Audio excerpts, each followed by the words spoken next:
Hello everyone, let's start percentage class 8 which will be the first part of Venn diagram. Okay. तो Venn diagram हम लोग basically दो part में cover करेंगे, ठीक है। तो Venn diagram with two variables या टू पैरामीटर्स जिसमें दो ऑब्जेक्ट्स होंगे, ठीक है, या दो एंटिटीज होंगे। एंड देन नेक्स्ट क्लास में Venn diagram with three variables जिसमें तीन एंटिटीज या तीन ऑब्जेक्ट्स होंगे। ओके तो इसलिए मैंने इसमें हेडिंग लिख लिया। चलो तो पहले थोड़ा सा हम लोग बेसिक समझ लेते हैं, जिनको एकदम पता ही नहीं कि वेन डायग्राम क्या होता है, ठीक है, कैसे उसको एनालाइज किया जाता है। अगर आपने सेट्स पढ़ा है, ठीक है, SETS सेट्स, ठीक है, मैथ्स में अगर पढ़ा होगा कभी भी तो उसमें आपको मिलेगा वेन डायग्राम के बारे में। अगर नहीं पढ़ा है तो और भी अच्छा बात है, ठीक है, क्योंकि मिसकंसेप्शंस नहीं रहेगा, फिर तो नया से सीखोगे। तो वेन डायग्राम बेसिकली क्या मीन करता है, पहले मैं वो बता देता हूं। वेन डायग्राम बेसिकली मीन्स और Venn diagram basically defines the boundary of any particular object, ठीक है, या पैरामीटर, कुछ भी आप बोलो। अब यूजुअली हम लोग वेन डायग्राम में सर्कुलर शेप यूज करते हैं क्योंकि सिमेट्रिक भी होता है, ठीक है, देखने में भी कंफर्टेबल है। Otherwise it is not mandatory कि आप अगर किसी का मतलब आप अगर किसी भी पर्टिकुलर ऑब्जेक्ट का वेन बना रहे हो तो उसमें आपको सर्कुलर शेप ही यूज करना पड़ेगा। बट मैथमेटिशियंस पहले से इस चीज को करते हुए आ रहे हैं बिकॉज ऑफ सिमेट्रिसिटी, तो इसीलिए ये पूरा एक प्रचलन बन चुका है, ठीक है। अदरवाइज आप स्क्वायर, रेक्टेंगल, रोम्बस, पैरेललोग्राम कुछ भी शेप यूज करो, कुछ फर्क नहीं पड़ता, ठीक है। तो जैसे मान लो कि मैं एक सर्कल ड्रॉ करता हूं और उस सर्कल को मैं बोलता हूं इंडिया, राइट। एंड उसके अंदर और एक सर्कल ड्रॉ करता हूं, उसको मैं बोलता हूं गुवाहाटी। एंड उस जो बड़ा वाला सर्कल था उसके अंदर एक सर्कल मैंने ड्रॉ कर दिया, उसको मैंने बोल दिया गुवाहाटी। एंड और एक सर्कल मैंने ड्रॉ कर दिया, उसको मैंने बोल दिया Silchar. Now this make sense, समझ में आ रहा है, क्योंकि बड़ा वाला जो सर्कल था वो उसको अगर मैं इंडिया बोल रहा हूं, या मान लो उसको अगर मैं असम स्टेट बोल रहा हूं, उसके अंदर और दो छोटे छोटे सर्कल है, एक को मैंने गुवाहाटी बोल दिया और एक को मैंने सिलचर बोल दिया। Now this make sense according to our common knowledge, ठीक है। बट अगर मैं अभी ऐसा कर दूं इस चीज को कि मैंने ड्रॉ किया असम, उसके अंदर एक सर्कल ड्रॉ किया मैंने गुवाहाटी, और एक सर्कल उसके अंदर मैंने ड्रॉ किया एशिया, तो अब आपको क्या लग रहा है, ये मतलब हमारे कॉमन नॉलेज के साथ ये फिट बैठ रहा है? नहीं बैठ रहा है, ठीक है। बट अभी आप लोगों ने कुछ टाइम पहले, कुछ 2-3 हफ्ते पहले या 1 महीने पहले जो एक चैप्टर पढ़ा था, उसमें हम लोग वो हमारा कॉमन नॉलेज यूज नहीं करते हैं। कौन सा चैप्टर था वो? सिलोजिज्म, ठीक है। तो उसमें सिलोजिज्म के क्वेश्चंस में ऊपर डायरेक्शन लिखा भी रहेगा कि आप सबको ये वाला स्टेटमेंट्स एनालाइज करके कंक्लूजन सही है कि नहीं, या सही है या गलत है, ये पता करना है। बट जो भी स्टेटमेंट्स है वो आपके कॉमनली नोन फैक्ट से डिफर हो सकते हैं, तो उसमें आपको पूरा रिजिडनेस अपना बरकरार नहीं रखना है, ठीक है, आपको लॉजिकली सोचना है उस चीज को। ओके चलो आगे बढ़ते हैं। तो मैंने यहाँ पे सिंपल एक एग्जांपल ले लिया जिस तरीके का क्वेश्चंस आपको मिलने वाला है, ठीक है। हम लोग करेंगे 10-12 क्वेश्चंस करेंगे आज के क्लास में। तो ये एक सर्कल हो गया जिसको मैंने मैथ बोल दिया है। तो आप ऐसा मान लो कि जिनको मैथ्स पसंद है, या अगर मैथ्स और रीजनिंग में सब्जेक्ट ऑप्ट करना था, ठीक है, कि सिलेक्टिव था, तो कुछ लोगों ने मैथ्स और रीजनिंग दोनों लिया है, कुछ लोगों ने मैथ्स लिया है, कुछ लोगों ने सिर्फ रीजनिंग लिया है, इस तरीके से होगा। अब इन दोनों का सर्कल ऐसा कुछ बना है, ठीक है। अब ये बाहर वाला ऑरेंज कलर वाला बॉक्स क्या सिग्निफाई कर रहा है, यहाँ पे डी क्या सिग्निफाई कर रहा है, इसको हम लोग बाद में देखेंगे, ठीक है। पहले हम लोग ए बी सी के बारे में जान लेते हैं। आई होप समझ में आ ही गया होगा कि ए बी सी क्या रिप्रेजेंट कर रहा है। ओके तो अगर मैं बोलूं कि स्टूडेंट्स ऑप्टिंग मैथ, तो स्टूडेंट्स जिन्होंने मैथ्स लिया है, सिलेक्ट किया है, ठीक है, रिकॉर्डिंग चल रहा है ना, चलो ओके, स्टूडेंट्स ऑप्टिंग मैथ, तो क्या होगा बताओ, यहां से ए बी सी के टर्म्स में बताओ। ए नहीं होगा, यही चीज समझना है आपको। ए प्लस सी, आपको बोला है मैथ में कितने लोग हैं, ठीक है, मैथ में ओनली मैथ बोला है क्या, या मैथ बट नॉट रीजनिंग बोला है क्या? नहीं, ठीक है। बस ये सारा, बस आपको टर्मिनोलॉजीज, ये सारा सेंटेंस का मीनिंग ही समझ लेना है। उसके बाद questions are not that tough, ठीक है। 3 वेरिएबल्स में क्वेश्चंस थोड़े से टफ होंगे, बट 2 वेरिएबल्स के क्वेश्चंस इतने टफ नहीं होते, ओके। तो अगर मैं ए बोलता हूं तो ए तो वो पार्ट है ना जो रीजनिंग के साथ कॉमन भी नहीं आ रहा है, यानी ए इज दैट पार्ट जो कि सोलो मैथ का है, सिर्फ मैथ का है। तो सिर्फ मैथ आपको पूछा ही नहीं है, आपको बोला है स्टूडेंट्स ऑप्टिंग मैथ। तो ये वाले स्टूडेंट, ये जो सी वाले स्टूडेंट्स है, इन्होंने मैथ नहीं लिया क्या? लिया है ना, यस और नो? लिया है। अब आप बोलोगे नहीं सर इन्होंने तो रीजनिंग भी लिया है। तो रीजनिंग लिया है नहीं लिया है उससे मुझे क्या करना है? हमको पूछा गया है कि मैथ लिया है कि नहीं। तो मैथ सिलेक्ट करने वाले स्टूडेंट्स कहां से मिलेंगे मुझे? ए प्लस सी, खत्म, ठीक है। स्टूडेंट्स ऑप्टिंग रीजनिंग बताओ क्या होगा? B plus C. एक समझने से बाकी आराम से कर लोगे। Students opting reasoning but not math, B होगा, ठीक है। बी माइनस सी, कहां से बी माइनस सी हो गया? ये वाला पार्टी बी है, अच्छा ओके। अच्छा, इस चीज को ना ऐसा भी लिखा रह सकता था, स्टूडेंट्स ऑप्टिंग ओनली मैथ। मैंने लिखा नहीं है बट समझ लो, कभी भी क्वेश्चन में रहेगा मतलब ओनली करके, तो ओनली करके मतलब एक पर्टिकुलर पैरामीटर के बारे में ही पूछा जा रहा है, ठीक है। तो opting reasoning, sorry only math नहीं, यहाँ पे ओनली रीजनिंग, ओनली रीजनिंग। तो opting reasoning but not math, तो ये क्या होगा? बी होगा ये। नेक्स्ट ये वाला होगा only math, students opting math but not reasoning, तो कौन सा होगा यहाँ पे? अब यहाँ पे होगा ए, ठीक है। यूजुअली ये सारा चीज परसेंटेज में ही रहता है, किसी किसी क्वेश्चन में आपको वैल्यूज भी देखने को मिलेगा, okay. Students opting both reasoning and math, C होगा। अब डी के बारे में समझते हैं, डी क्या है और ये बॉक्स क्या सिग्निफाई कर रहा है? Students opting neither reasoning nor math, कौन सा होगा? डी होगा, ठीक है। क्योंकि एबीसी में तो नहीं हो सकता ना, एबीसी तो ऐसे लोग हैं जिन्होंने एक ना एक सब्जेक्ट तो लिया ही है, ठीक है। एबीसी ऐसे लोग हैं जिन्होंने एटलीस्ट एक सब्जेक्ट लिया है। अब ये भी समझो, ऐसा भी कभी कभार क्वेश्चन होता है कि फाइंड द परसेंटेज और find the number of students जिन्होंने एटलीस्ट एक सब्जेक्ट लिया है। तो एटलीस्ट एक सब्जेक्ट लिया है मतलब दो भी ले सकते हैं। एटलीस्ट का मतलब क्या होता है? कम से कम, मिनिमम। तो उन्होंने मिनिमम एक सब्जेक्ट लिया है, दो सब्जेक्ट वाले को भी आपको काउंट में लेना है अपना आंसर देते वक्त। तो अगर मैं बोलूं what is the number of students जिन्होंने एटलीस्ट एक सब्जेक्ट लिया है, तो आंसर क्या बोलोगे? What is the number of students जिन्होंने एटलीस्ट एक सब्जेक्ट लिया है, क्या होगा? ए प्लस बी प्लस सी। एटलीस्ट एक सब्जेक्ट मतलब मिनिमम एक सब्जेक्ट तो लिया ही है, दो भी लेने वालों को मुझे काउंट करना है।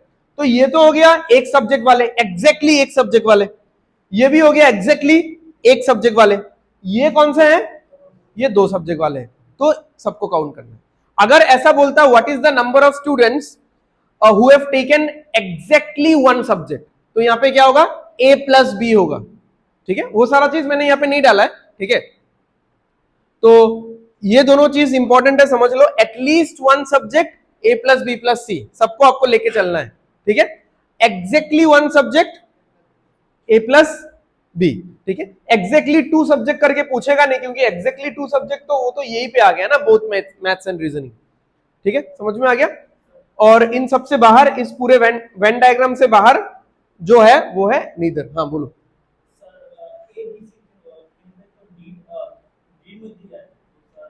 नहीं, ए बी सी डी में नहीं आ रहा है। वो मैं ये बॉक्स एक्सप्लेन नहीं किया ना अभी तक मैंने, ये जो रेक्टेंगुलर बॉक्स है वो बॉक्स एक्सप्लेन करने के बाद समझ जाओ, ठीक है। इतना समझ में आ गया सबको? चलो, अब कभी कभार आपको इस तरीके का सिचुएशन मिलेगा एंड कभी कभार आपको इस तरीके का सिचुएशन मिलेगा। ये क्या है? देखो, ये है total A plus B plus C plus D, ठीक है। इस टोटल को कभी कभार हम लोग, ये तो जैसे वैल्यू हो गया, हम लोग परसेंटेज में बोलेंगे तो इसको क्या बोल सकते हैं? 100%। इसका मतलब ये है, इसका मतलब ये है, ठीक है। तो 100% बच्चों में से, 100% बच्चों में से सबने ही इन दोनों सब्जेक्ट में से कोई ना कोई एक लिया होगा, ऐसा जरूरी तो नहीं है। ऐसे भी तो स्टूडेंट्स होंगे जिन्होंने ना मैथ सिलेक्ट किया है और ना रीजनिंग सिलेक्ट किया है। तो वो सारे बच्चे इस वेन डायग्राम बोले तो इस सर्कुलर वाले पार्ट से तो अलग होंगे, ठीक है, इस सर्कुलर वाले पार्ट से अलग होंगे, तो इसीलिए उनको हम लोग क्या बोलेंगे, डी, ये अलग है।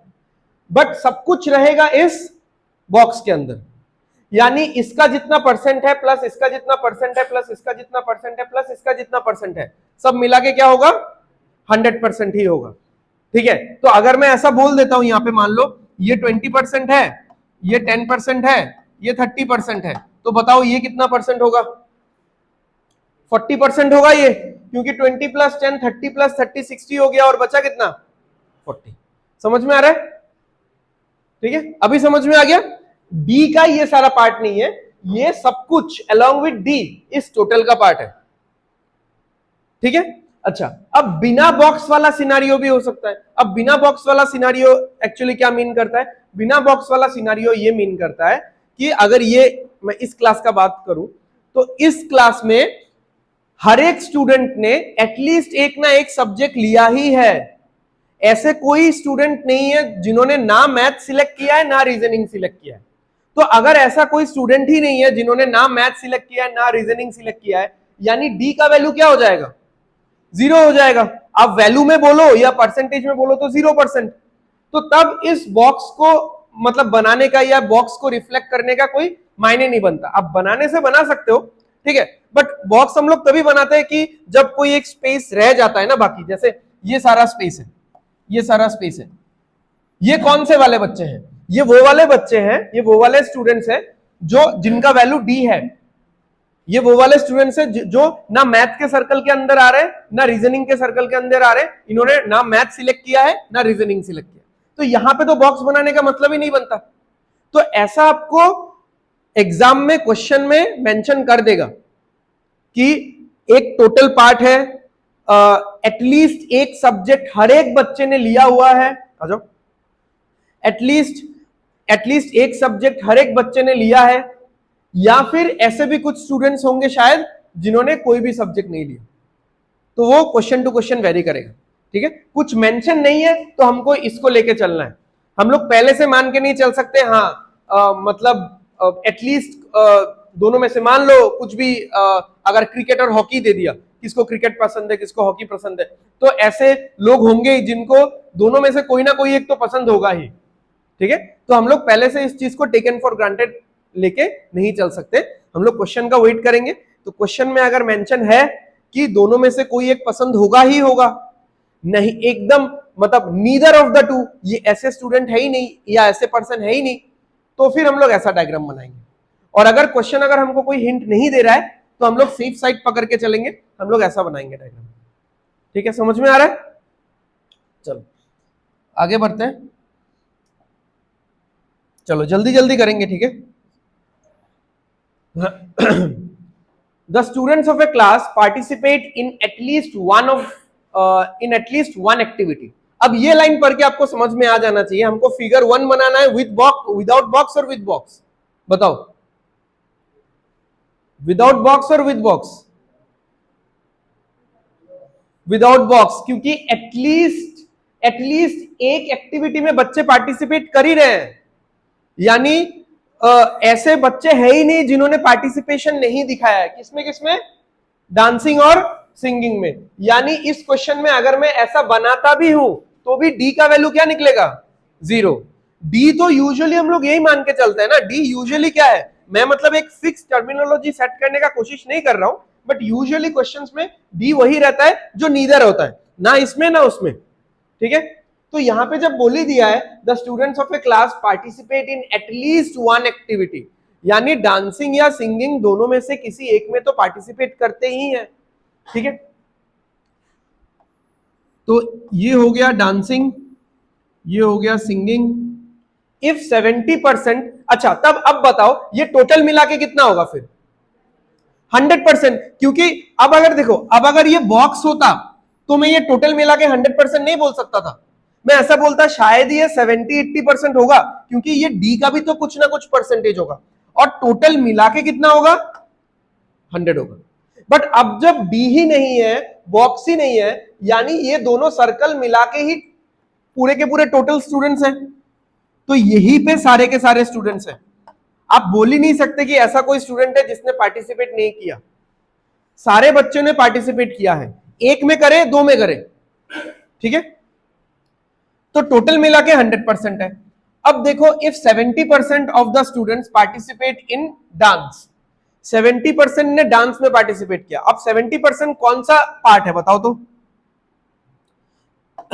ABC लिखने से लिख सकता हूं, बट चाहिए नहीं, उसके बिना भी सॉल्व हो जाएगा। 70% कौन सा पार्ट है, कोई बता सकता है? फिर से क्यों ए बोल रहे हो, अभी तो समझा है ना, ओनली डांसिंग लिखा हुआ है क्या? डांसिंग का सर्कल कितना बड़ा है? डांसिंग के सर्कल में कौन कौन है? ए और बी है ना, तो 70 का वैल्यू क्या हो जाएगा? ए प्लस बी का वैल्यू हो जाएगा 70, ठीक है।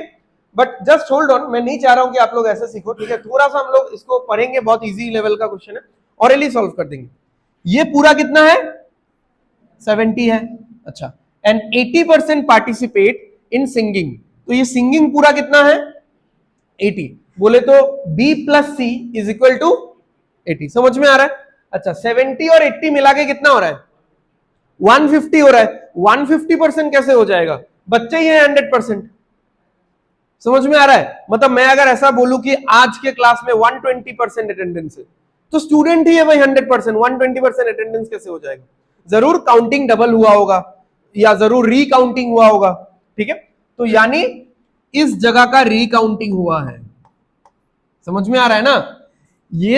ये पूरा मिला के हम लोग बोल रहे हैं कितना है? 70 है, और ये पूरा मिला के कितना है? 80 है। तो ये कॉमन जगह तो दोनों तरफ काउंट हो रहा है। डांसिंग मतलब डांसिंग में भी जो वाले बच्चे काउंट हुए कॉमन स्पेस से, सिंगिंग में भी वही वाले बच्चे काउंट हो रहे हैं कॉमन स्पेस से। तो यानी इस कॉमन स्पेस का वैल्यू कितना हो जाएगा? 50। कैसे पता चला 50? क्योंकि एक्स्ट्रा तो 50 ही हो रहा था ना, समझ में आ रहा है? डांसिंग का 70, सिंगिंग का 80, टोटल मिला के कितना हो रहा है? 150। बट स्टूडेंट्स तो हमेशा, स्टूडेंट्स हो कुछ भी हो, मतलब ओवरऑल हमेशा क्या रहता है? 100%। तो वो एक्स्ट्रा कहां से आ रहा है? इस मिडिल पार्ट से एक्स्ट्रा आ रहा होगा, तो ये एक्स्ट्रा वाला पार्ट 50। अभी आप देखो, अगर मैंने बोला कि ये पूरा का पूरा डांसिंग है और ये 70% है, कॉमन स्पेस 50% का है, तो डांसिंग सोलो कितना होगा? 20। तभी तो मैं टोटल मिला के कितना बोल पा रहा हूं? 70। क्लियर है सबको? तो आप लोग उसी तरीके से बताओ सिंगिंग कितना होगा,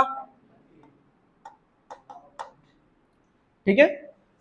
तो ये हालांकि इसका कैलकुलेशन नहीं चाहिए था, ठीक है, बट अभी क्योंकि पहला क्वेश्चन है तो थोड़ा मैंने एक्सप्लेन कर दिया। What percentage of the students participate in both activities? तो क्या होगा इसका आंसर? 50, ठीक है, समझ में आ गया? तो ऐसे आप इक्वेशन लिख सकते हो इसका कि a प्लस बी मिला के 70 होता है ना? a प्लस बी, ये चीज ना मैं बार बार लिखूंगा नहीं, ये आप लोग एकदम अपने दिमाग में, अपने नर्व्स में डाल दो। a b c बाहर वाला d, a b c बाहर वाला d, ठीक है। तो a प्लस बी 70 होगा, फिर सॉरी a प्लस बी नहीं, a प्लस सी, ठीक है। b प्लस सी कितना होगा? 80, ठीक है। a plus C 70, b plus C 80। और एक इक्वेशन आएगा ना, क्योंकि हमने बचपन में ये पढ़ा था क्लास 7 8 में 9 में, ठीक है। Linear equation in 2 variable 3 variable, जितना वेरिएबल हो उतना इक्वेशन होने से ही सॉल्व होगा, अदरवाइज सॉल्व नहीं होगा। a प्लस बी प्लस सी कितना है? 100, क्योंकि यहाँ पे d का चक्कर तो है नहीं, d तो अपना 0 है, ठीक है। तो यहां से आपको मिल जाएगा बहुत इजीली। आप देखो a प्लस सी का वैल्यू कितना है? 70 है। तो अगर a प्लस सी 70 है तो b कितना है भाई? 30 होगा ना, कॉमन सा बात है। a प्लस सी अगर 70 है और 100 चाहिए तो b कितना होना पड़ेगा? 30। अब सोचो, अब b अगर 30 है तो c को कितना होना पड़ेगा? 50। तो c तो था ये मिडिल वैल्यू, और वही निकालने बोला था। अब अगर आपको a चाहिए, c अगर 50 है तो a कितना होगा? 20, ठीक है। चलो जल्दी जल्दी करेंगे। Before moving to the next question, 2 question पूछता हूं यहाँ पे, आप लोग फटाफट से आंसर दे देना। What is the percentage of students who participate in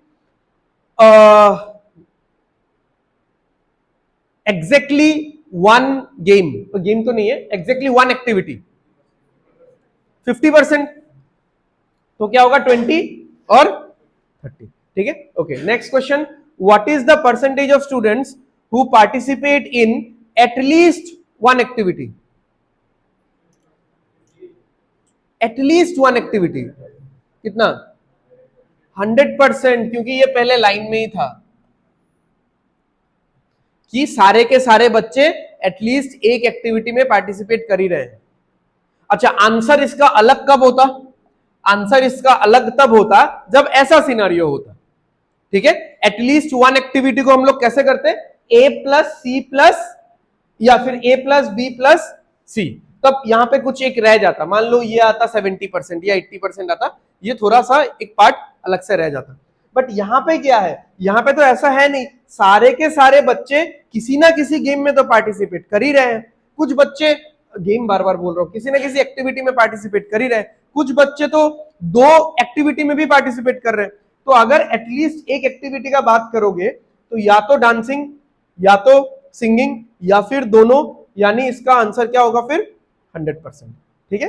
फिर से बोल देता हूं, सुन लो, एग्जैक्टली वन एक्टिविटी 20 और 30 50, और एटलीस्ट वन एक्टिविटी 100 होगा, because this question is special, इसमें अलग पार्ट कुछ है नहीं, ठीक है, जो है डांसिंग और सिंगिंग में ही है, ठीक है। No extra student is there, ठीक है, no student is left out, सब लोग एक्टिविटी में है। चलो, in a class of 40, 25 like English, 18 like mathematics and 10 like both English and mathematics, how many students like at least one of these subjects? ठीक है, बताओ इसका डायग्राम कैसे बनाना है? स्क्वायर वाला बनाना है, क्योंकि यहाँ पे ऐसा तो बोला नहीं है कि मतलब सारे के सारे बच्चे 40 के 40 बच्चे किसी ना किसी एक सब्जेक्ट को तो सिलेक्ट करते ही है, लाइक करते ही है, ठीक है। अगर ऐसा बोलते तो फिर हम लोग बाहर वाला पार्ट उसको नहीं रखते, हम लोग 2 सर्कल में ही खत्म कर देते। बट यहाँ पे कुछ मेंशन नहीं है, देखते हैं, बनाते हैं, आगे जाके देखेंगे क्या होगा, ठीक है। तो ये हो गया इंग्लिश अपना, ये हो गया कौन सा, सॉरी मैथ्स। तो ये तो टोटल कितना होगा? ओवरऑल क्लास कितने का है? 100%, यानी 40, यहाँ पे तो परसेंटेज में नहीं है, वैल्यू में, टोटल 40 बच्चे हैं, ठीक है। अब 40 बच्चों में यहां पे कुछ एक रहेगा, या कहीं पे भी आप लिख दो, किसी भी कोने में लिख दो, ठीक है। अब देख लो यहां पे कितना आ रहा है, यहां पे कितना आ रहा है? 10 like both English and mathematics. अच्छा, इंग्लिश किसको पसंद है? 25 लोगों को। ये इंग्लिश कैसा इंग्लिश है? सिर्फ इंग्लिश है क्या? लिखा हुआ है ओनली इंग्लिश? नहीं, यानी इस इंग्लिश के पूरे सर्कल में कितने लोग आने चाहिए? 25। तो 10 तो यहां पे आ गया, तो यहां पे कितना आएगा? 15। क्लियर है? ठीक है, समझ में तो आ रहा है ना सबको? ओके। मैथ्स में देखो कितने लोग हैं? 18 लोग। ओनली मैथ्स नहीं है, तो ये मैथ्स के पूरे सर्कल में 18 लोग आने चाहिए। यानी अगर जो कॉमन है इसमें अगर 10 लोग आ रहे हैं तो यहां पे कितने लोग आएंगे? 8। अब हम लोग काउंट करते हैं कि टोटल सर्कुलर पार्ट में कितने स्टूडेंट्स हैं, यानी जिन्होंने एक ना एक सब्जेक्ट तो लिया है या एक ना एक सब्जेक्ट उनको पसंद है। तो 15 सिर्फ इंग्लिश, 8 सिर्फ मैथ्स, हो गया 23। 10 हो गया इंग्लिश और मैथ्स बोथ, हो गया 33। 10, 23 और 10 33 हो गया। बट टोटल स्टूडेंट्स थे 40, यानी 7 स्टूडेंट्स ऐसे हैं जिन्होंने इन दोनों में से कोई भी सब्जेक्ट नहीं लिया, ठीक है। ऑल्दो ये निकालने नहीं बोला था, बट मैं बता रहा हूं, ठीक है। इनिशियल 2-3 क्वेश्चन में मैं सारा आपको बताते रहूंगा, उसके बाद एकदम कट टू कट हम लोग सॉल्व करेंगे, जो बोला है वही करेंगे। How many students like at least one of these subjects? हाँ, अब आया ये वाला क्वेश्चन, बताओ। एटलीस्ट एक सब्जेक्ट पसंद है, ऐसे कितने स्टूडेंट्स हैं? 33। सी एटलीस्ट मैंने बता भी दिया था इसका मीनिंग। एटलीस्ट एक सब्जेक्ट का मतलब है एक पसंद हो सकता है, 2 भी पसंद हो सकता है। तो एक पसंद हो सकता है 15 हो गया यहाँ पे, जिनको इंग्लिश पसंद है, ये भी हो गया जिनको एक सब्जेक्ट पसंद हो सकता है, 8 हो गया जिनको मैथ्स पसंद है, तो हो गया कितना 23। बट एटलीस्ट एक सब्जेक्ट बोला है ना, 2 भी तो पसंद हो सकता है, तो इनको भी तो काउंट करना है 10 लोगों को, तो 23 और 10 कितना हो गया 33। अब अगर बोलता एग्जैक्टली वन सब्जेक्ट, ऐसे स्टूडेंट्स जिनको एग्जैक्टली एक ही सब्जेक्ट पसंद है, तो 23 होगा 15 प्लस 8, ठीक है, क्लियर है। तो ये वाला चीज अपने माइंड में रखो, हाँ कब हमको बॉक्स यूज करना है, कब हमको ये बॉक्स यूज नहीं करना है, ठीक है। सबके सब बच्चे अगर इस सर्कुलर पार्ट में इन्वॉल्व है तो बॉक्स का कोई जरूरत ही नहीं है, क्योंकि लेफ्ट आउट बच्चा कोई रहेगा ही नहीं, ठीक है। और अगर सारे के सारे इस सर्कुलर पार्ट में इन्वॉल्व नहीं है, यानी फॉर श्योर लेफ्ट आउट कोई ना कोई है, ठीक है।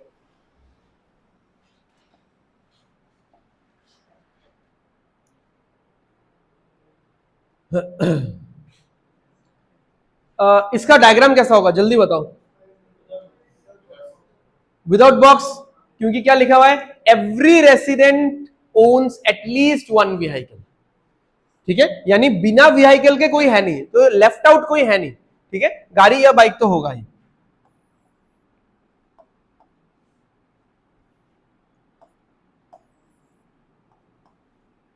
तो यानी ये पूरा का पूरा कितना है, ये पूरा का पूरा ही 100% है, ठीक है, okay. 40% of the residents do not own A bike, इसका मीनिंग क्या है 40%। अब थोड़ा थोड़ा क्वेश्चन धीरे धीरे लैंग्वेज भी चेंज होगा, क्वेश्चन भी टफ होगा।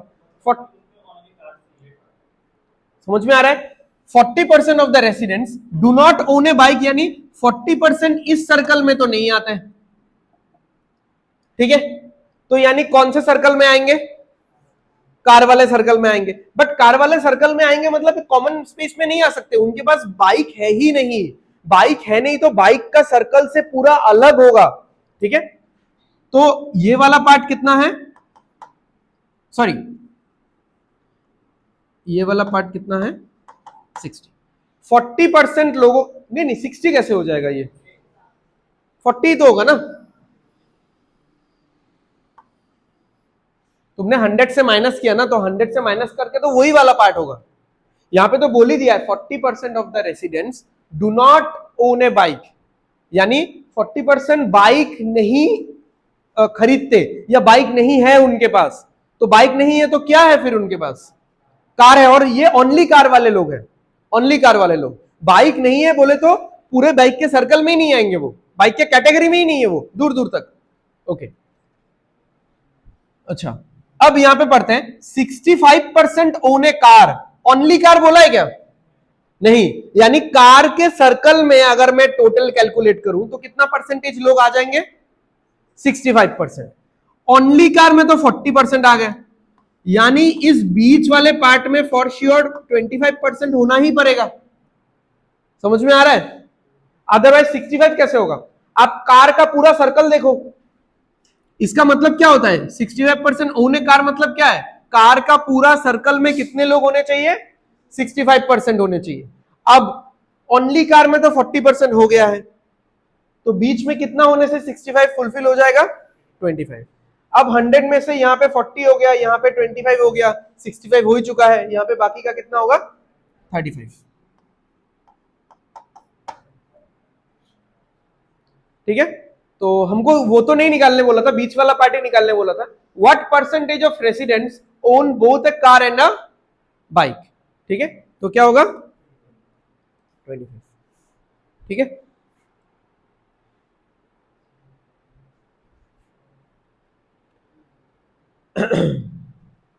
चलो आगे बढ़ते हैं। Among a group of 80 kids, 20 like vanilla and chocolate. अच्छा, both vanilla and chocolate, while 25 like neither vanilla nor chocolate. अच्छा चलो, इससे तो आइडिया आ गया कि neither vanilla nor chocolate है, यानी ये कैसा टाइप का डायग्राम बनेगा, बॉक्स टाइप का डायग्राम बनेगा इसमें, ठीक है, अलग होंगे होंगे कुछ ना कुछ लोग, ठीक है। तो 80 लोग हैं टोटल, इस बॉक्स में 80 लोगों का एक झुंड है। अब इसमें हम लोग क्लासिफाई करेंगे,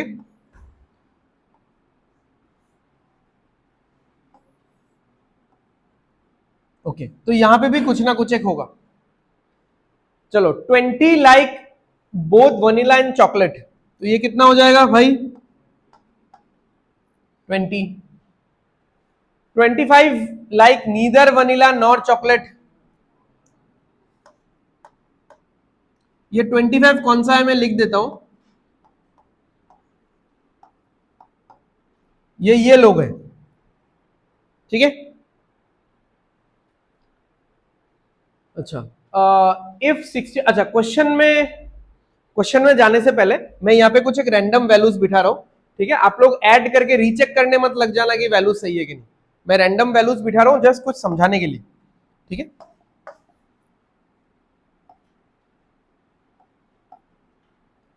ओके, अब ये वाला चार्ट देख के मुझे ये बताओ कि कितने स्टूडेंट्स या किड्स है जो भी है, कितने लोग ऐसे हैं जिनको वनीला नहीं पसंद, ऐसे कितने लोग हैं जिनको वनीला नहीं पसंद, बताओ, ध्यान से सोच के बताओ, ऐसे कितने लोग हैं जिनको वनीला नहीं पसंद।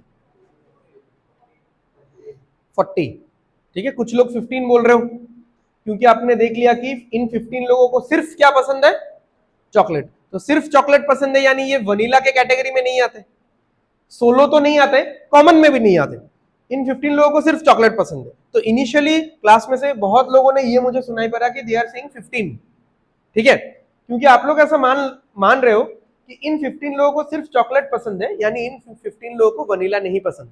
तो जब मैंने क्वेश्चन पूछा कि वनीला कितने लोगों को नहीं पसंद, योर आंसर वाज 15। इन 25 लोगों को वनीला पसंद है क्या, तो ये भी किस कैटेगरी में आएंगे, इनको भी वनीला नहीं पसंद। हाँ ठीक है, साथ में इनको चॉकलेट भी नहीं पसंद, बट मेरा क्वेश्चन इससे तो चेंज नहीं हो जाता ना, ठीक है। साथ में और क्या हो रहा है हम लोग ये सोचते हैं क्या कभी भी, मैं जो चीज बोल रहा हूं या मेरा जो क्वेश्चन है वो क्वेश्चन इनवैलिड नहीं होना चाहिए। बस मेरा क्वेश्चन था वनीला कितने लोगों को नहीं पसंद, साथ में क्या पसंद है नहीं पसंद है उससे मुझे क्या घंटा फर्क पड़ता है, ठीक है। वनीला कितने लोगों को नहीं पसंद, ठीक है, तो बस रेज योर हैंड्स। अब जिन्होंने हाथ उठाया मैं उनसे क्रॉस क्वेश्चन थोड़ी ना करूंगा, अच्छा आपको वनीला नहीं पसंद, आपको चॉकलेट पसंद है या नहीं है, भाई चॉकलेट उसको पसंद हो ना हो उससे कुछ फर्क नहीं पड़ता ना, ठीक है। तो चॉकलेट पसंद नहीं हो या चॉकलेट पसंद हो उससे फर्क नहीं पड़ता है, ठीक है। अब बताओ वनीला कितने लोगों को पसंद नहीं है, 40, ठीक है। यहां पे 25 लोग हैं जिनको वनीला नहीं पसंद है, साथ में चॉकलेट भी नहीं पसंद, चलो वो अलग बात है। यहां पे 15 लोग हैं जिनको वनीला नहीं पसंद है, बट इनको चॉकलेट पसंद है। तो चॉकलेट से हमको कुछ लेना देना है ही नहीं कि चॉकलेट में क्या प्रेफरेंस है इनका, ठीक है, क्योंकि क्वेश्चन वाज अबाउट वनीला कितने लोग प्रेफर नहीं करते हैं, तो वो हमको मिल रहा है ना यहाँ पे, तो बस खत्म है बात। चलो फिर क्या बोला है, 62.5% of the kids do not like vanilla, of the kids, हाँ ओवरऑल पूरा 62.5% कितना होता है, 5/8 ऑफ व्हाट, ऑफ माने मल्टीप्लाई ऑफ द किड्स 80, तो कितना आएगा इसका आंसर, कितना आएगा 50, ठीक है। तो 50 लोग ऐसे हैं जिनको क्या बताओ वनीला नहीं पसंद। अब मुझे पता है वनीला नापसंद करने वाले लोग दो जगह में बटे हुए हैं, समझ में आ रहा है ना, वनीला नापसंद करने वाले लोग दो जगह में बटे हुए हैं, एक तो यहां पे इनको वनीला नहीं पसंद, एक यहां पे इनको भी वनीला नहीं पसंद, क्यों, क्योंकि इनको तो चॉकलेट पसंद है ना, एकदम एग्जैक्टली इनको चॉकलेट ही पसंद है, यानी उनको वनीला नहीं पसंद। तो वनीला नापसंद करने वाले लोग, people who do not like vanilla, they are in 2 particular parts, ठीक है, 2 पार्ट में स्प्लिट किए हुए, और ऐसे टोटल कितने लोग हैं 50। तो अगर 25 यहां पे है तो बाकी यहां पे कितना होगा, बाकी का 25, ठीक है। अब तो इजी हो ही गया, टोटल 80 होना चाहिए, 25 25 50 50 और 20 कितना हो गया 70, 10, ठीक है। तो ऑल्दो এটা বের করতে তো क्वेश्चन আমরা how many kids like chocolate, क्या आएगा answer? How many kids like chocolate? 25, ठीक है। तो ऑप्शन में तो है नहीं, नन ऑफ दिस ही होगा। कैलकुलेशन तो सही है ना? 45 हो रहा है क्या? Oh sorry sorry sorry, only chocolate नहीं बोला है ना, लाइक चॉकलेट बोला है तो चॉकलेट का पूरा सर्कल आएगा 25 और 20, ठीक है। ठीक है, समझ में आ रहा है? अब धीरे धीरे नेक्स्ट क्वेश्चंस में ये वाला चीज आपको, क्योंकि वो लोग फिर डायरेक्ट अभी नहीं पूछेंगे, डायरेक्ट पूछना छोड़ दिया उन्होंने अभी क्वेश्चन, ठीक है। पहला दो या तीन क्वेश्चन में डायरेक्ट पूछा जा रहा था, ठीक है। अभी they will try the negative root, ठीक है। मतलब इंग्लिश में कितने पास है वो नहीं पूछेंगे, मैथ्स में कितने फेल है वो पूछेंगे, यानी अल्टीमेटली आपको निकालना इंग्लिश में कितने पास है, अगर इंग्लिश और मैथ्स दो सब्जेक्ट है तो, ठीक है। तो ऐसा ही मतलब कार और बाइक या वनीला और चॉकलेट, तो वनीला जितने लोगों को नहीं पसंद, तो वनीला जितने लोगों को नहीं पसंद, इसका दो पार्ट आएगा, एक तो जिनको सिर्फ चॉकलेट पसंद है, एक वो लोग जिनको चॉकलेट भी नहीं पसंद है, ठीक है। तो ये सारा चीज आपको सोचना पड़ेगा, एंड थोड़ा सा अगर ये चीज ग्राफिकल रहेगा तो आप लोग आराम से इस चीज को एनालाइज कर पाओगे, ठीक है। धीरे धीरे आपको इतना जरूरत नहीं पड़ेगा कि आपको सर्कल तो बनाना ही पड़ेगा, ठीक है, कि बॉक्स बनाना है एंड देन सारा पूरा एकदम परफेक्ट जगह में लिखना है, बट अभी टू स्टार्ट विथ थोड़ा ये सारा चीज लिखो जब तक थोड़ा सा मतलब फ्लो नहीं बन जाता अच्छे से, ठीक है। क्लियर है? ठीक है, this was very important question, मतलब बहुत स्टैंडर्ड क्वेश्चन है ये एग्जाम के लेवल से। चलो आगे बढ़ते हैं। In a small town, most people prefer either tea or coffee, while some do not prefer either, ठीक है। तो इतना तो समझ में आ ही गया, while some do not prefer either, मतलब either of the two, तो यानी इसमें कैसा डायग्राम बनना चाहिए? बॉक्स वाला डायग्राम बनना चाहिए, यानी कुछ लोग सर्कल से अलग होंगे, ठीक है। सर्कल में तो टी रहेगा, कॉफी रहेगा, और कुछ लोग ऐसे भी होंगे, ठीक है, मेरे जैसे, जिनको टी भी पसंद नहीं है, कॉफी भी पसंद नहीं है, ठीक है। तो टोटल तो नहीं बोला गया यहाँ पे, मतलब 100% है ऐसा, तो वैल्यू वाला क्वेश्चन है नहीं यहाँ पे।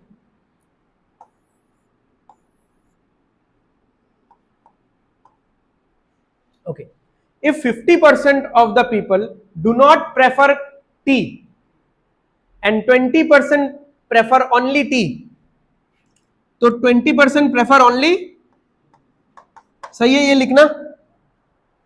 Okay, 50% of the people do not prefer tea, इसका मतलब क्या है बताओ? कॉफी पसंद है, अभी अभी तो समझाया।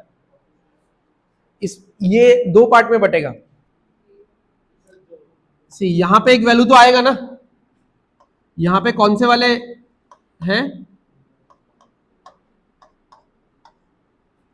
ठीक है। अब बोला है 50% of the people do not prefer tea, ठीक है। मैं एक ना एक वैल्यू लिख देता हूं, नहीं तो आप लोग शायद कंफ्यूज हो सकते हो, ठीक है। ये ए हो गया हमारा एज ऑलवेज, ये सी हो गया, ये बी हो गया, ये डी हो गया। अब आप लोगों के लिए भी आसान होगा ये बोलना। अब बताओ, if 50% of the people do not prefer tea, T में मतलब टी प्रेफर ना करने वाले लोग 50% है, तो बताओ कौन सा दो लेटर्स मिलके 50 होगा? बी और डी, क्योंकि ये डी वाले लोग टी प्रेफर करते हैं क्या? ये डी वाले लोग टी प्रेफर करते हैं क्या? नो। ये बी वाले लोग टी प्रेफर करते हैं क्या? नहीं। तो उन्होंने जब बोला है, या ऐसा जब वो लोग बोलेंगे कि 50% लोग टी प्रेफर नहीं करते, तो यू कैन नॉट रेडिली से कि अच्छा 50% लोग टी प्रेफर नहीं करते, यानी तो वो लोग कॉफी प्रेफर करते होंगे, तो ये बी का वैल्यू 50 होगा, हो गया गलत, ठीक है। यहां पे भी तो कुछ लोग है ना जो टी प्रेफर नहीं करते, इनको कौन काउंट करेगा? साथ में कॉफी का भी इनका प्रेफरेंस है, तो वो तो रहने दो, वो तो हमारा पॉइंट ऑफ मतलब अट्रैक्शन है ही नहीं, ठीक है। हमारा मेन वो है कि बिना टी वाले लोग, ठीक है। तो यहां पे ये चीज ऐसा कुछ हो जाएगा कि b प्लस डी का वैल्यू क्या है? 50% है, ठीक है। तो अब देखो ये आप निकाल नहीं पाओगे लेकिन, ठीक है, इसलिए उन्होंने क्वेश्चन भी थोड़ा मतलब अदर वे राउंड उन्होंने थोड़ा क्वेश्चन किया है, ठीक है। What percentage of the people prefer both tea and coffee, तो हो गया, हमको पता है A plus B plus C plus D मिला के कितना होगा 100%। ए कितना है 20, बीडी कितना है 50, 20 और 50 कितना हो गया 70, तो सी के पास कितना होगा 30। बट अभी अगर कोई बोलेगा बी और डी को बाइफरकेट करो, वो नहीं कर सकते हम लोग कि इसमें कितना होगा इसमें कितना होगा, क्योंकि उतना इंफॉर्मेशन है नहीं हमारे पास। ठीक है, समझा तो पा रहा हूं ना, सही, ठीक है ना। चलो, तो कभी कभार आपको लगेगा कि प्रॉब्लम हो रहा है, फटाफट से एबीसी लिख देना, तो थोड़ा सा क्लैरिटी मिल जाता है। अदरवाइज माइंड में सोचते रहोगे ना, तो अभी इतना तो एफिशिएंट मतलब नहीं हुए हो ना, अभी स्टार्टिंग कर रहे हो बस, तो फटाफट से एबीसी लिख देना, क्लियर हो जाता है। In a group of 300 girls, each girl speaks at least one language from French and Spanish. बताओ डायग्राम कैसा होगा, विदाउट बॉक्स होगा, ठीक है। यानी 300 गर्ल्स में से no girl is left out, no girl is left out so far as French and Spanish speaking is concern, ठीक है।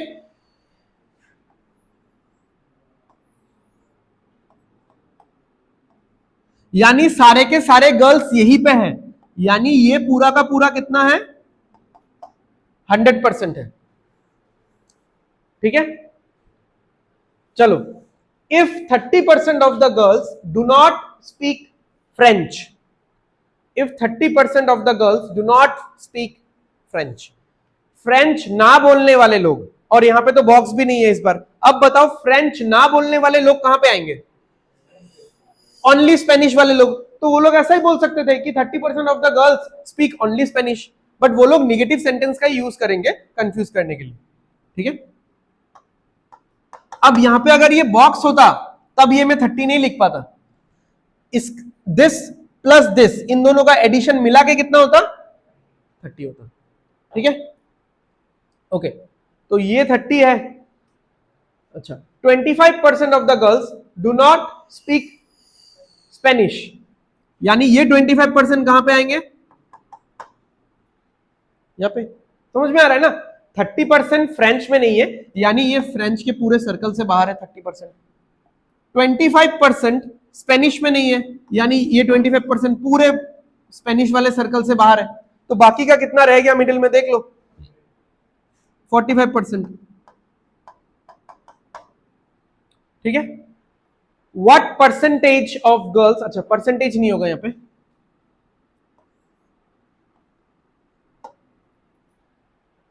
What number of the girls speak both the languages, तो 45% निकालना है किसका 300 का, क्योंकि ये पूरा कैलकुलेशन तो इसी 100 में से हो रहा है, 100 मतलब क्या है 300 है, तो 45% ऑफ 300, परसेंटेज का नीचे वाला दो जीरोस के साथ ये दोनों जीरोस कट जाएगा, 45 इंटू 3 इज 135,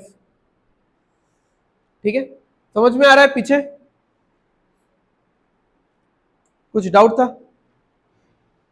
थोड़ा लेट घुसे ना इसलिए स्टार्टिंग का कुछ पार्ट मिस हो गया, हो जाएगा, मतलब बैक टू बैक तो एक ही चीज कर रहे हैं ना, तो वो क्वेश्चन करते करते आ ही जाएगा, ठीक है। ठीक है, समझ में आ गया।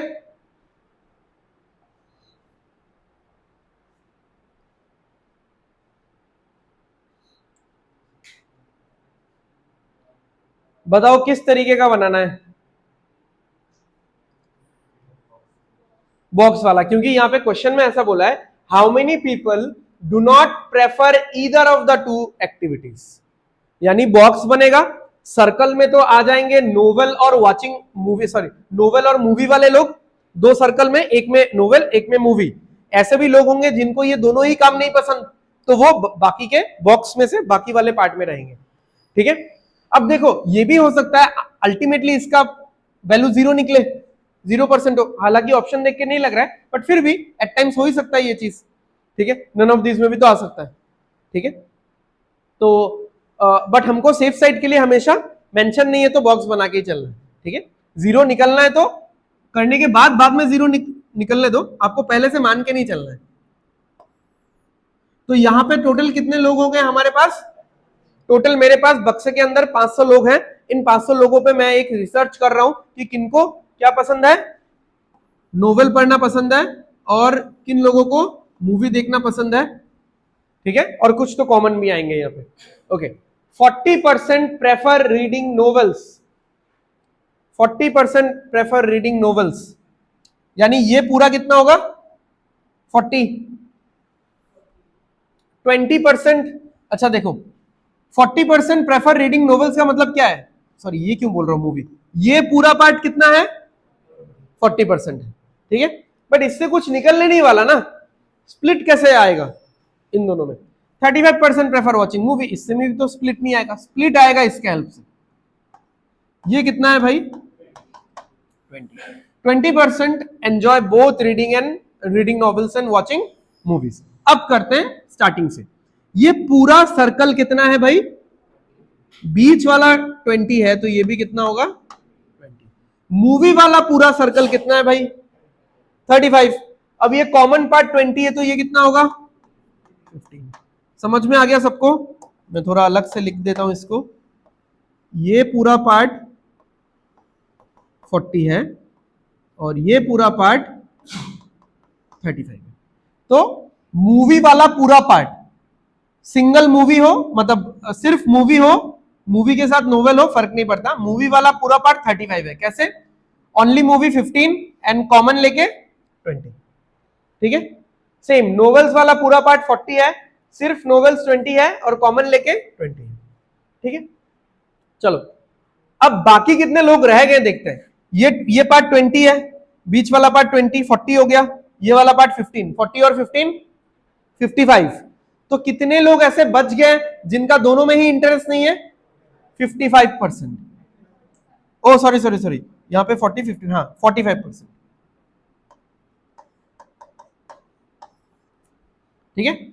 और इस 45% का वैल्यू क्या होगा 45% ऑफ 500, परसेंटेज से दोनों जीरोस कट जाएगा, 45 इंटू 5 इज 225। क्या हुआ?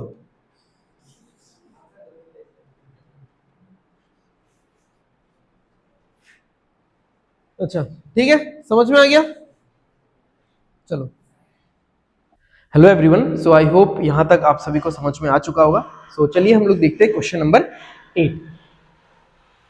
सो क्या बोल रहा है, among the students of a class the ratio of the number of students who passed in English to the number of students who passed in Hindi is 3:4। If 64% of the students failed in English, how many students passed in Hindi. तो यहाँ पे बात ऐसा है कि आप देख रहे हो लास्ट 4-5 क्वेश्चन से वो लोग ज्यादातर निगेटिव इंफॉर्मेशन के साथ हमको सेंटेंस फ्रेम करके दे रहे हैं। तो कैसा सिचुएशन है, तो ऑब्वियस सा बात है, यहाँ पे अगर हम लोग देखेंगे, ऑब्वियस सा बात है यहाँ पे अगर हम लोग देखेंगे कि बॉक्स वाला जो पैटर्न है वो बनेगा, ठीक है, क्योंकि कुछ लोग ऐसे भी होंगे जो ना ही इंग्लिश में पास कर रहे हैं और ना ही हिंदी में पास कर रहे हैं, ठीक है।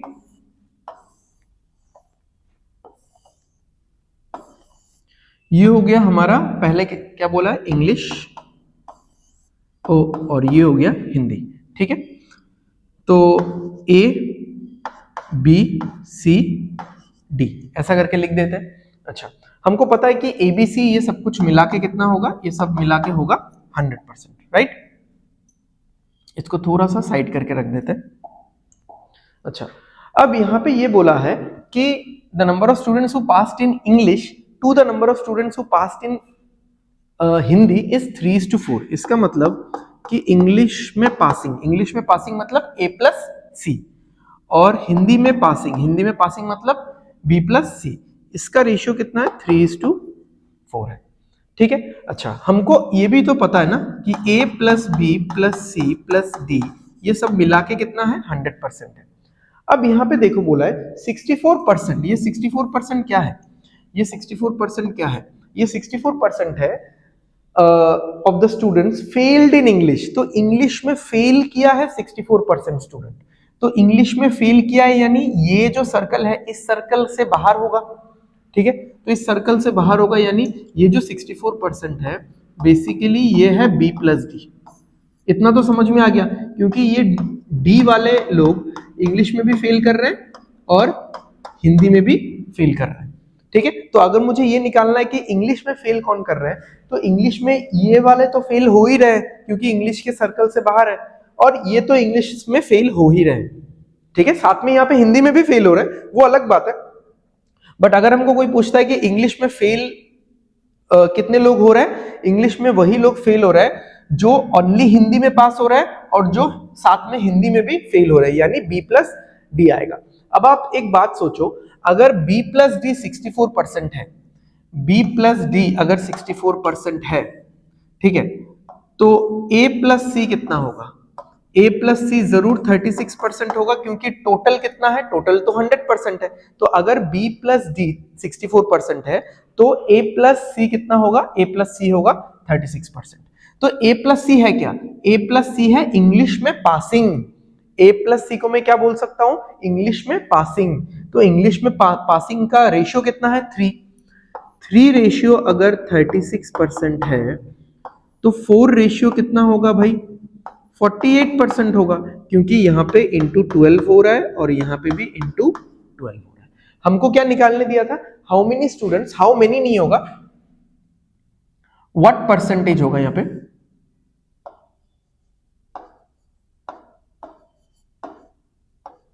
ठीक है, what percentage students passed in Hindi, तो हिंदी में कितने परसेंट स्टूडेंट्स पास कर रहे हैं?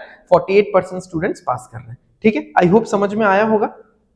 Next, in a class, 40% of the students like cricket and 70% of the students like football. 10% of the students do not like either of them. What percentage of the students like cricket but not football? ठीक है, ये तो easy है, चलो करो जल्दी।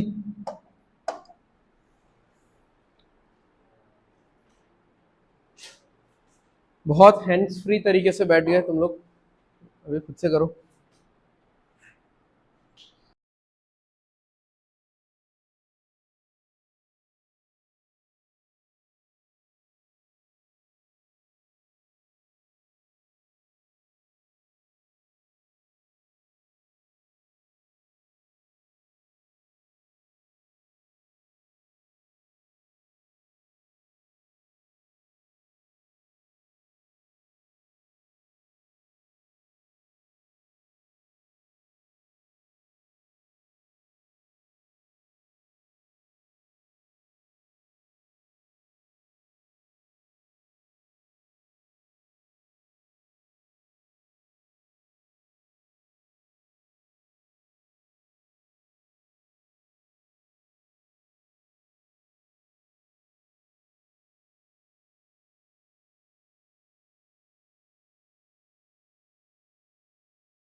हो गया ये वाला?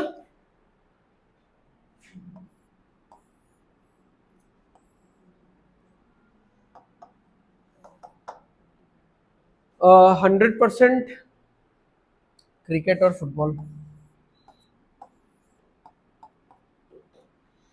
70% पूरा फुटबॉल क्रिकेट, 40% पूरा क्रिकेट आ जाएगा, 70% पूरा फुटबॉल आ जाएगा। इन सब से तो कुछ इन्फॉर्मेशन मिलेगा नहीं।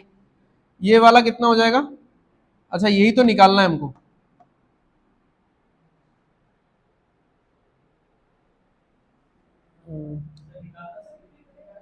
ओ, निकालना सी है क्या?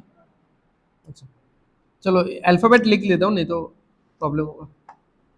ए बी सी और डी।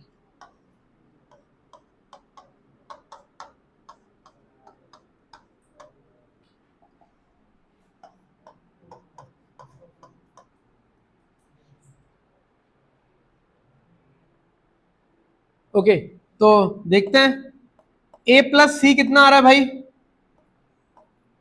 40 आ रहा है पूरा क्रिकेट। ओके, फिर बी प्लस सी कितना आ रहा है? 70 आ रहा है। अच्छा, और 10% of the students do not like either of them. D का वैल्यू कितना आ रहा है? 10 आ रहा है। अब बताओ फिर क्या होगा? a plus B plus C plus D कितना होता है? 100 होता है। उसमें से d तो 10 हो गया, तो अगर d 10 हो गया तो a प्लस बी प्लस सी कितना होगा? 90 होगा कि नहीं? समझो, यहां पे मैं लिख देता हूं।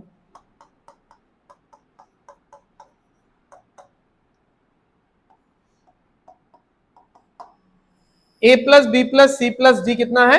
100% है। उसमें से d कितना है? d 10% है। तो ये सारा बाकी का सारा मिला के कितना होगा? अब मुझे क्या निकालने दिया है? What percent of the students like cricket but not football, यानी क्या निकालने दिया है? क्या निकालने दिया है? ए का वैल्यू निकालने दिया है। अगर ए का वैल्यू निकालने दिया है तो बी प्लस सी को यहां से हटा देते हैं। बी प्लस सी कितना है? 70। सब मिला के 90 हो रहा है, तो यहां से 70 हट जाएगा, तो ए कितना होगा? 20। ठीक है, ये मैं नीचे लिख देता हूं।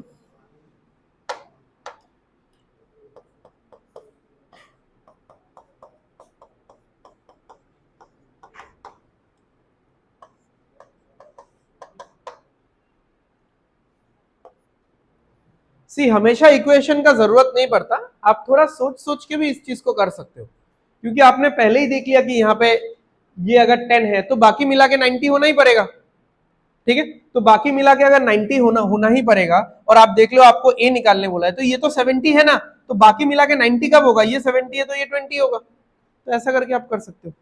ठीक है, तो धीरे धीरे ये चीज आइडिया होता रहेगा, ये सारा जो ग्राफिकल पार्ट है आपके माइंड में भी थोड़ा सा कंसोलिडेट होता रहेगा। ठीक है, तो आराम से कर पाओगे फिर।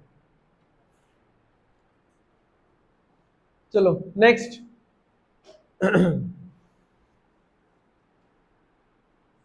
In a survey, people use either Windows, Mac, both or neither. ठीक है,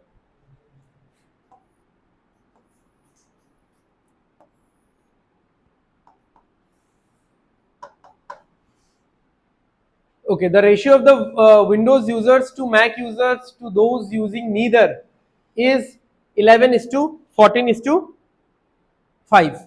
If 20% of the people use neither, what percentage use both Windows and Mac?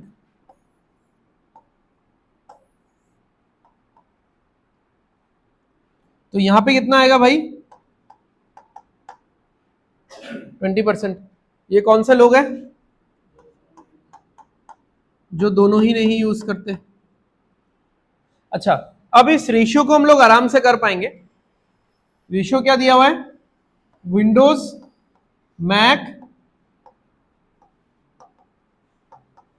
Neither, 11:14:5। Only Windows नहीं है लेकिन, हाँ विंडोज है यानी ये पूरा। ओनली मैक नहीं है, मैक है यानी ये पूरा। ठीक है, नीदर है 5। अब इन तीनों रेशियो में से किसका वैल्यू ऑलरेडी गिवन है? नीदर का। दोनों ही यूज ना करने वाले लोग कितने हैं? 5 रेशियोज या 5 यूनिट्स। उनका परसेंटेज कितना है? 20%। तो 5 का वैल्यू अगर 20% है, देन 14 का वैल्यू क्या होगा? 11 का वैल्यू क्या होगा? बताओ। 5 का वैल्यू 20 है तो मतलब क्या? इंटू 4। तो यहां पे इंटू 4 करेंगे क्या आएगा? 56%। यहां पे करेंगे तो कितना आएगा? 44%। ठीक है, तो अभी निकाल लो। चलो इस बार हम लोग इक्वेशन नहीं लिखते हैं, बार बार तो ए बी सी डी ये सब लिख रहे हैं ना, इस बार इक्वेशन नहीं लिख के हम लोग सॉल्व करते हैं। ठीक है, तो ये पूरा कितना है बताओ? विंडोज पूरा कितना है? 46 है। मैक पूरा कितना है? 56 है। ठीक है,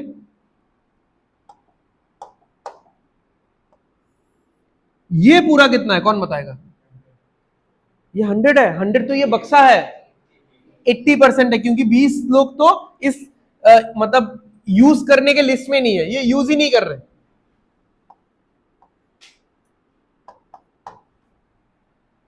ठीक है, हमको बीच वाला निकालने बोला है, what percentage use both Windows and Mac. तो बहुत इजी है, विंडोज टोटल कितना है 44, मैक टोटल कितना है 56, कुल मिला के कितना हो गया 100। 100 कैसे हो रहा है भाई, कुल मिला के आना चाहिए था 80। 100 इसलिए हो रहा है क्योंकि ये वाला जो कॉमन जगह है, ये कॉमन जगह 2 बार काउंट हो रहा है, एक बार विंडोज के लिस्ट में, एक बार मैक के लिस्ट में, यानी ये कॉमन जगह कितना होगा 20 होगा। ठीक है, याद है एकदम पहला या दूसरा क्वेश्चन ही हमने ऐसे किया था। ठीक है, तब ये बॉक्स वाला बॉक्स नहीं था, नॉर्मल था। तो ऐसे भी आप सॉल्व कर सकते हो। ठीक है, it is not required always कि आप ए प्लस बी, बी प्लस सी, ए प्लस बी प्लस सी ये सब लिखो। ठीक है, समझ में आ गया। तो इसमें थोड़ा सा अच्छा सा रेशियो था। ठीक है, उसको हमने सॉल्व किया।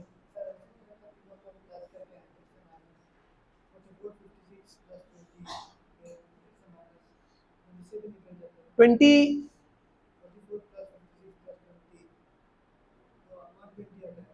हाँ हाँ उससे भी आते हैं। हेलो एवरीवन, आई होप आप सबको अभी तक जितना भी मैंने समझाया वो समझ में आ रहा है, आप लोग एक फ्लो बना के चल रहे हो। सो चलिए अभी हम लोग देखते हैं क्वेश्चन नंबर 11, जो कि बहुत ही एक मजेदार क्वेश्चन है। In a school, 1 in every 5 students failed in maths, and among those who passed in maths, 37.5% of the students failed in science. If 160 students passed in both, find the number of students in the class.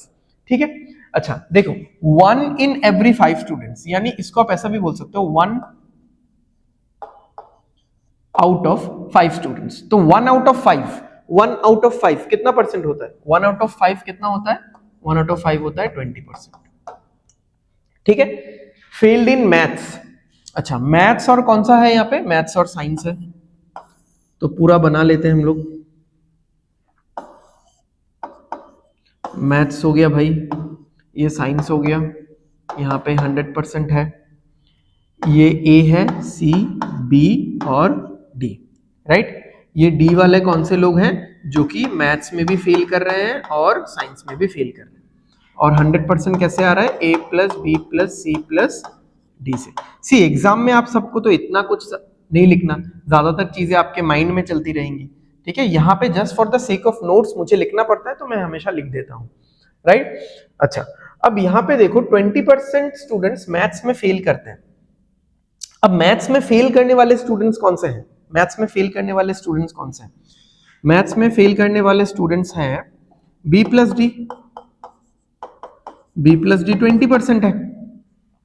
ये वाले students जो कि सिर्फ और सिर्फ science में पास कर रहे हैं, मैथ्स में तो फेल है ही, और ये वाले स्टूडेंट्स जो मैथ्स में भी फेल है और साइंस में भी फेल है। तो बी प्लस डी का परसेंटेज क्या है? 20% है, क्योंकि मैथ्स में तो फेल है वो लोग, मैथ्स के सर्कल से बाहर है, मतलब मैथ्स में फेल है, राइट।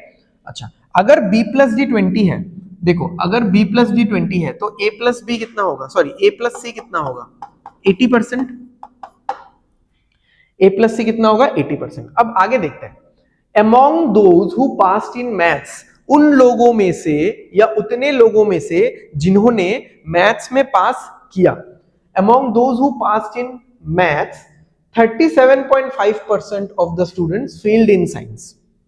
अब देखो फेल्ड इन साइंस मतलब आपको डायरेक्ट ये नहीं देखना है कि फेल्ड इन साइंस है तो ये तो ए होगा और डी होगा, ऐसा नहीं देखना है। किस में से फेल्ड इन साइंस, कहां से फेल्ड इन साइंस, किसके साथ कंपेयर करना है? Among those who passed in maths. तो पहले देखो मैथ्स में पास करने वाले लोग कितने हैं? ए प्लस सी, तो लिखा ही हुआ है ए प्लस सी। ये ए प्लस सी क्या है? ये मैथ्स में पासिंग वाले लोग हैं। अब इसका 37.5%, 37.5% मतलब क्या होता है? इसका 3/8, इसका 3/8 जो लोग हैं वो फेल्ड इन साइंस है। ठीक है, so among those who passed in maths, यानी ए और सी में से, ए और सी में से 37.5% साइंस में फेल कर रहे हैं। समझ में आ रहा है? ये ए और सी में से 37.5%, यानी 37.5% मतलब 30% होगा। अब ए और सी में से साइंस में फेल कौन सा होगा? सी तो साइंस में फेल नहीं होगा ना, क्योंकि सी तो मैथ्स में भी पास हो रहा है, साइंस में भी पास हो रहा है। ए होगा साइंस में फेल। ठीक है। अब देखो, एक्चुअली अगर मैं बोलूं कि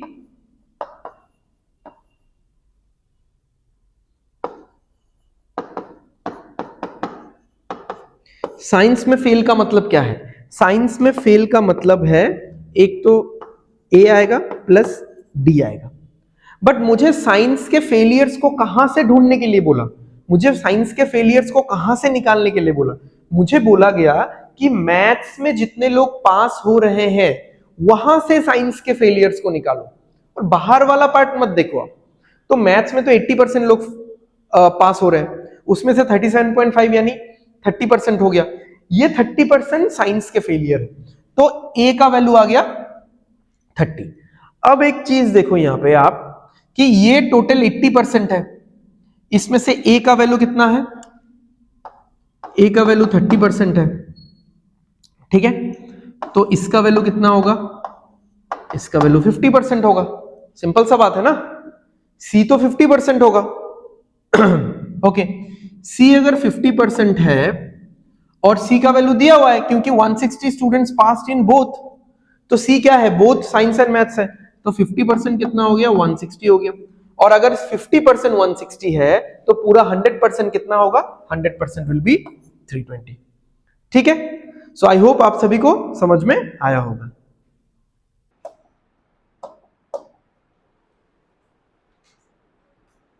चलो, इसमें भी यही वाला सब्जेक्ट वाला चीज। अच्छा चलो, यहां पे देखो ये वाला चीज गिवन है। इस बार सबसे पहले मैंने यही देखा कि ये गिवन है कि नहीं। ठीक है, अच्छा, n% failed in both subjects. Okay,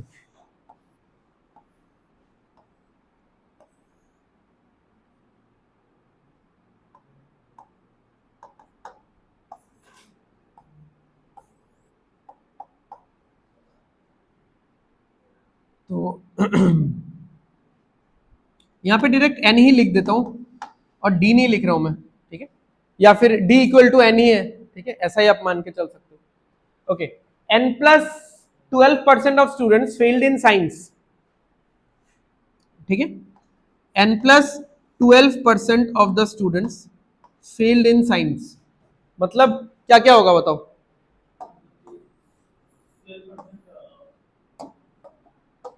n+12% of students failed in science, science में फेल किया। तो साइंस में फेल किया तो क्या होगा? b प्लस डी का वैल्यू कितना आ रहा है? n+12। और d का वैल्यू क्या है? d का ही वैल्यू क्या है? तो b का वैल्यू कितना निकला? 12। ठीक है, अच्छा next, n+18% students failed in history. Failed in history मतलब पास्ट इन साइंस या फिर ऑल्सो फेल्ड इन साइंस। ठीक है, तो फेल्ड इन हिस्ट्री मतलब क्या होगा? a plus D. अब तो ये चीज ऑलरेडी भी किया जा सकता था कि a का वैल्यू 18 आएगा, बिकॉज a प्लस डी कितना है? n+18, और d का वैल्यू कितना है? n है, तो ये दोनों कैंसिल होगा, तो a का वैल्यू कितना आया? 18। ऐसे होना चाहिए था, मतलब इतना क्लैरिटी होना चाहिए था लास्ट दोनों क्वेश्चन में भी। ठीक है, वो क्लैरिटी नहीं था, इसलिए हम लोग भी फंस गए उसमें। Okay, n+8% of the total students passed in both the subjects. यानी ये वाला कितना है? n+8 है। ठीक है, what percentage of students passed in science? ठीक है, साइंस में कितने लोग पास हुए? तो साइंस में कितने लोग पास हुए?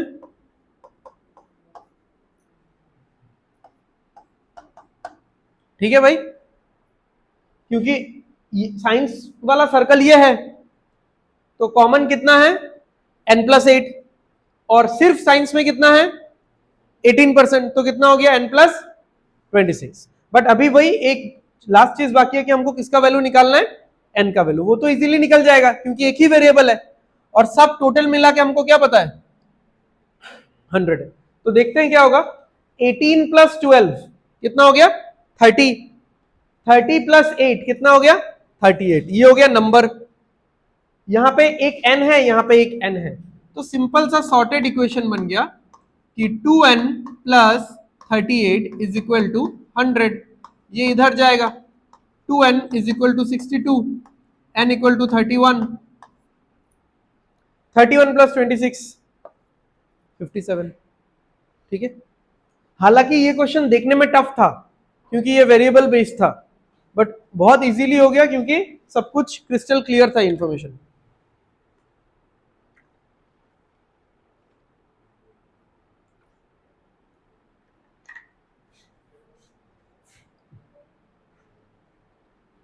ठीक है, क्लियर है? बताओ, कोई डाउट है तो बताओ, देख लो एक बार।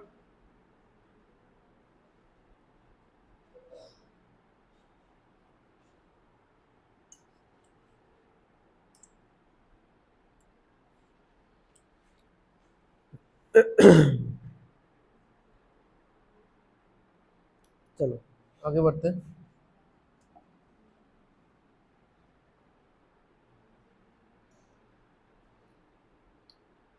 इन a society each person knows at least one language from English and Spanish. बताओ इसका फिर डायग्राम कैसा बनेगा?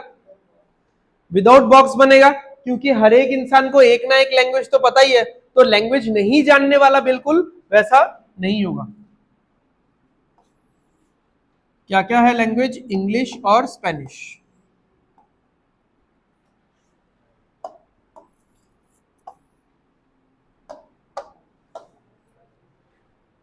Spanish speaking person are 5.88% less than the number of English speaking persons। हो गया बेरागर तुम लोग, ठीक है, 1/17 लेस है। ठीक है, तो आप लोगों को रेशियो निकालना पड़ेगा इसका। तो क्या है, Spanish speaking persons is to, किसके साथ कंपेयर करना है, समझो। हाँ अच्छा, यहां पे ई लिखता हूं, यहां पे एस लिखता हूं, जैसा लिखा हुआ है। तो बेस कौन सा है? इंग्लिश है, तो स्पेनिश स्पीकिंग पर्सन्स आर 5.88%, यानी 17 के ऊपर 1/17 होता है, तो 1/17 लेस देन किससे? इंग्लिश से। यानी इंग्लिश क्या हो जाएगा 17 और स्पेनिश क्या हो जाएगा 16। ठीक है, समझ में आ गया? तो यानी ये पूरा सर्कल क्या है 17 है, ये पूरा सर्कल क्या है 16 है। तो अगर मैं बोलूं कि टोटल सर्कल क्या है, टोटल सर्कल 33 से थोड़ा कम होगा क्योंकि यहां पे ये वाला पार्ट 2 बार काउंट हो गया है। ठीक है, चलो तो आगे बढ़ते हैं, और क्या क्या इंफॉर्मेशन है देखते हैं। If 33.33% of the persons do not speak Spanish, अब डू नॉट स्पीक स्पेनिश में इस बार डू नॉट स्पीक स्पेनिश मतलब ओनली इंग्लिश ही होगा, वो डी वाला पार्ट तो है नहीं यहाँ पे। ठीक है, what percentage of the person speak only one language. चलो ये तो निकल जाएगा, बहुत इजी है, ए बी और सी। ठीक है, ए प्लस सी कितना है 17, बी प्लस सी कितना है 16, ऐसा हम लोग मान के चल सकते हैं। अच्छा, अब इससे क्या पता चल रहा है बताओ, 1/3 ऑफ द पर्सन, यानी जितने भी लोग हैं उसका 1/3, 1/3 person do not speak Spanish. तो यानी अगर मैं ऐसा बोलूं कि अगर 3 लोग हैं 1/3, क्योंकि 33.33 मतलब 1/3 होता है, तो यदि 3टा मानुष আছে, अगर 3 लोग हैं तो 3 में से एक को स्पेनिश नहीं आता, यानी वो एक क्या हो जाएगा ए का वैल्यू।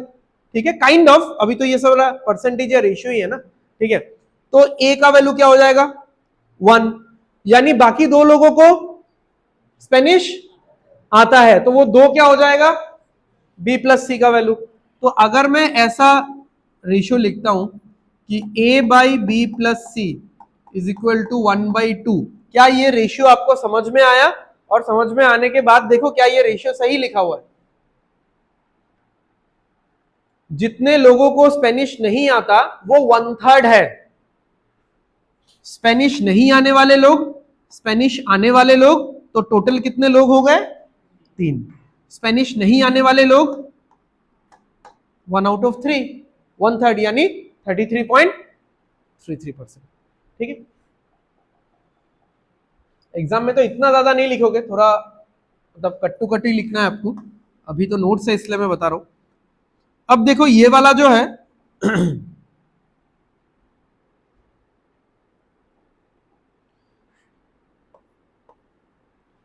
तो यहां पे 17 क्या है? A plus C. A plus C is to B plus C. इसका रेशियो कितना है भाई? 17:16। और यहां पे क्या है? A is to B plus C. इसका रेशियो क्या है? बताओ इन दोनों को कंबाइन करने के लिए कौन से पैरामीटर का हेल्प लेना पड़ेगा? इन दोनों को कंबाइन करने के लिए कौन से रेशियो वाले पार्ट का हेल्प लेना पड़ेगा? कौन सा कॉमन दिख रहा है? B प्लस सी। इस रेशियो में भी B प्लस सी है और इस रेशियो में भी B प्लस सी है। यहां पे B प्लस सी 16 है और यहां पे B प्लस सी 2 है। तो बताओ कौन से नंबर से मल्टीप्लाई करूं कि बैलेंस हो जाए?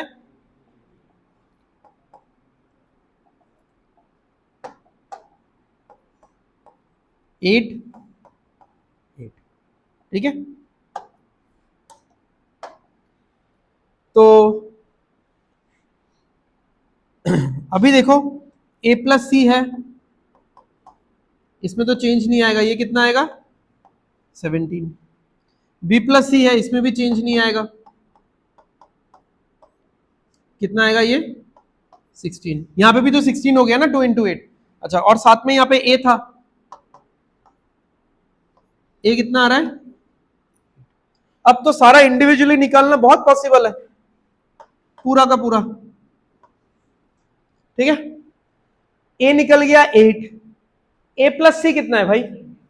17, तो C आएगा 9। B प्लस सी है 16, तो B कितना आएगा?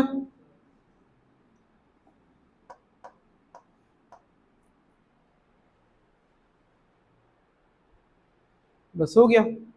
अभी आपको परसेंटेज बताना है। What percentage of the person speak only one language? ऐसे कितने लोग? अच्छा देख लो, रियल वैल्यू निकालना ही नहीं है कुछ इस क्वेश्चन में, और रियल वैल्यू निकालना पॉसिबल भी नहीं है। क्या आपको इस पूरे पैराग्राफ में कोई भी एक रियल वैल्यू दिख रहा है? नहीं, तो इसलिए इस क्वेश्चन में रियल वैल्यू निकलेगा भी नहीं। ठीक है, सब कुछ रेशियो या परसेंटेज में निकलेगा। ओके, चलो A 8 है, 8:7 या 8:9:7 या 8:7:9, जैसे भी आप बोलो, A:B:C या A:C:B, जैसे भी बोलो। तो टोटल कितने लोग हैं बताओ तो, कौन बताएगा? टोटल कितने लोग हैं फिर? 24। 8 और 9 कितना हो गया? 17। 17 और 7 कितना हो गया? 24। इन दोनों को ऐड मत कर लेना, इन दोनों को ऐड करोगे तो आपको 33 दिखेगा। वो तो वैसे भी दिखेगा ना, क्योंकि इन दोनों में तो ये 9 2 बार काउंट हो गया।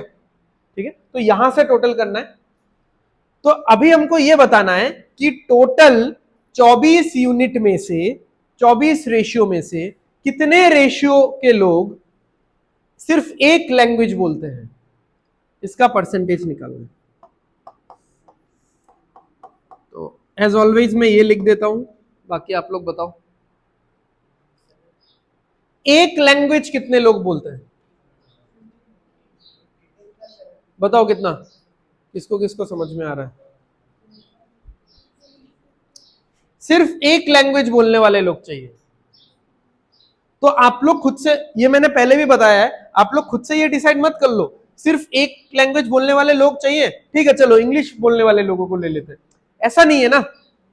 ठीक है, आपको ऐसा बोला है कि exactly one language speaking person, तो आप खुद से नहीं डिसाइड कर सकते कि वो वन लैंग्वेज स्पीकिंग पर्सन कौन से हैं। इंग्लिश वाले भी हो सकते हैं या फिर स्पेनिश वाले भी हो सकते हैं। ठीक है, तो इंग्लिश वाले कितने हैं? 8 है, और स्पेनिश वाले कितने हैं? 7 है।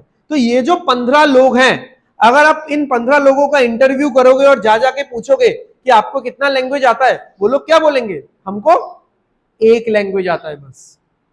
हाँ, आंसर उनका वेरी हो सकता है, या तो मतलब कुछ लोग बोलेंगे इंग्लिश या कुछ लोग बोलेंगे स्पेनिश, बट कोई भी ऐसा इंसान नहीं होगा जो बोलेगा मुझे 2 लैंग्वेज आता है। ठीक है, तो कितना हो गया यहाँ पे?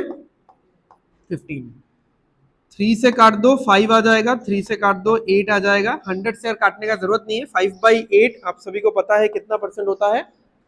52.8%।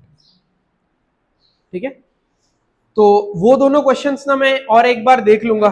ठीक है, मतलब ऐसा चांस तो नहीं है कि कुछ भी मिस आउट हुआ है, बट स्टिल अगर कुछ भी मिस आउट होगा, ठीक है, तो मैं बीच में एक अलग से एक वीडियो डाल दूंगा। ठीक है, ठीक है, बट बहुत रेयर चांसेस है, सबने देख लिया है।